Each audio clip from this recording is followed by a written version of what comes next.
Hi, welcome to 3 roses kitchen. இன்றைக்கி நம்ம என்ன செய்ய போகிறோம்னு பார்த்தீங்கன்னா ரொம்பவே சூப்பரான ஒரு க்ரீமியான சிக்கன் கிரேவி தாங்க செய்ய போகிறோம். எப்படி செய்யுதுன்னு வாங்க வீடியோக்குள்ளே போய் பார்க்கலாம். வீடியோக்குள்ளே போகிறதுக்கு முன்னாடி ஃபஸ்ட் டைம் நம்ம சேனலில் பார்க்குறதா இருந்தால் சேனலை சப்ஸ்கிரைப் பண்ணிக்கோங்க. மறக்காமல் லைக் பண்ணிட்டு உங்கள் ஃப்ரெண்ட்ஸ் அண்ட் ஃபேமிலி மெம்பர்ஸ்க்கு ஷேர் பண்ணிக்கோங்க. இப்போ அது செய்கிறதுக்கு ஒரு மிக்சிங் பவுல் எடுத்துக்கோங்க. அதில் வந்து சிக்கன் சேர்த்துக்கலாங்க. நல்ல ஃப்ரெஷ்ஷான சிக்கனாக சேர்த்துக்கோங்க. கூடவே நல்லா லெக் பீஸ் வந்து 2 சேர்த்துக்கிறேன். சேர்த்துட்டு இப்போ இதில் வந்துட்டு மிளகாத்தூள் வந்து 1/2 டேபிள் ஸ்பூன் சேர்த்துக்கிறேன். உப்பு தேவையான அளவு. கூடவே ஒரு லெமன் புளிஞ்சு விட்டுது.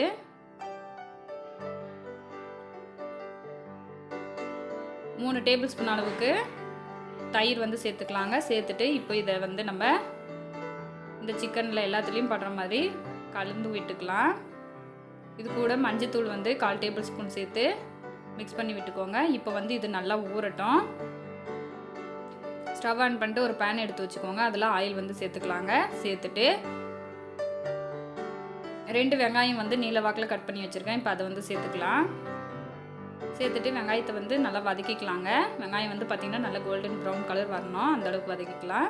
கூடவே 15 முந்திரி வந்து சேர்த்துக்கலாம். சேர்த்துட்டு இப்போ பாருங்கள் நல்லாவே வதங்கி வந்துருச்சு. இப்போ வந்து ஸ்டவ் ஆஃப் பண்ணிட்டு இது வந்து ஆற வச்சிடலாம்.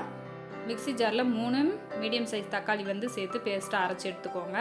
அதை அரைச்சதுக்கப்புறமா நம்ம வதக்கி வச்சுருக்கிற இந்த வெங்காயம் முந்திரியை வந்து சேர்த்து அதையும் பேஸ்ட்டாக அரைச்சி எடுத்துக்கலாம். இப்போது ஸ்டவ் ஆன் பண்ணிட்டு மறுபடிக்கும் ஒரு பேன் எடுத்து வச்சுக்கலாம். அதில் ஆயில் சேர்த்துட்டு நம்ம ஊற வச்சுருக்கிற இந்த சிக்கனை வந்து சேர்த்துக்கலாம். இது வந்து இந்த சிக்கனை வந்து நம்ம லைட்டாக ஃப்ரை பண்ணி எடுத்துக்கலாங்க. கண்டிப்பாக சிக்கன் எடுத்தால் நீங்கள் இந்த மாதிரி கிரேவி செஞ்சு பாருங்கள், ரொம்பவே டேஸ்ட்டாக இருக்கும். ஒரு பக்கம் வெந்ததுக்கப்புறமா இன்னொரு பக்கம் திருப்பி போட்டுக்கலாம். பாருங்கள் இந்த அளவுக்கு வெந்தால் போதும். இப்போ அதை எடுத்துகிட்டு மீதி இருக்கிற சிக்கனும் நம்ம வறுத்து எடுத்ததுக்கப்புறமா அதே எண்ணெயில் 1 டேபிள் ஸ்பூன் இஞ்சி பூண்டு பேஸ்ட் வந்து சேர்த்துக்கலாம். அதோட பச்சை வாசனை போகிற அளவுக்கு வதக்குனதுக்கப்புறமா நம்ம அரைச்சி வச்சுருக்கிற தக்காளி பேஸ்ட்டை வந்து சேர்த்துக்கலாம். சேர்த்துட்டு இப்போ அதையும் வதக்கிக்கலாம். நல்லா அதோட பச்சை வாசனையெல்லாம் போயிட்டு எண்ணெயெல்லாம் பிரிஞ்சு வரணும். அந்த அளவுக்கு வதக்குனதுக்கு அப்புறமா நம்ம அரைச்சி வச்சிருக்கிற வெங்காயம் பேஸ்ட்டை வந்து சேர்த்துக்கலாங்க. சேர்த்துட்டு இப்போ அதையும் நம்ம நல்லா வதக்கிக்கலாம்.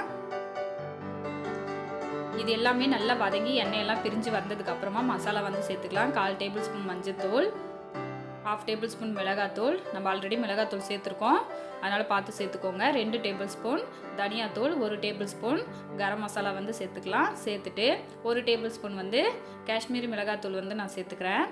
சேர்த்துட்டு இப்போ இது எல்லாத்தையும் வதக்கி விட்டுக்கலாம்.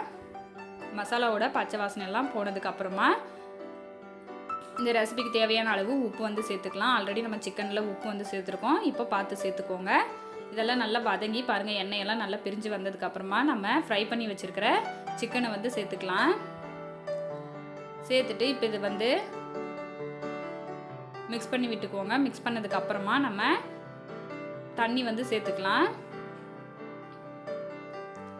சேர்த்துட்டு லைட்டாக கலந்து விட்டுக்கோங்க. கலந்ததுக்கப்புறமா நம்ம ஸ்டவ்வை வந்து முழுமையாக சிம்மில் வந்து வச்சுருங்க. வச்சுட்டு இப்போ நம்ம மூடி போட்டு மூடி வச்சிடலாம்.